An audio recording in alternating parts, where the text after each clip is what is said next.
Happy birthday to you. Yan guys.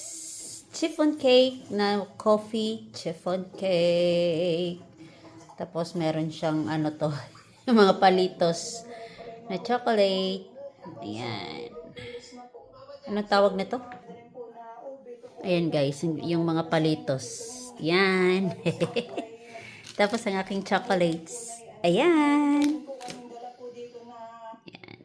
Yan ang mga nilagay ko kasi pag magpo-postre yung mga to, mahilig sa chocolates na ganyan.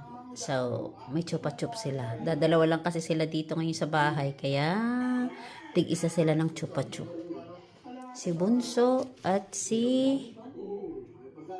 pangalawa. Haha!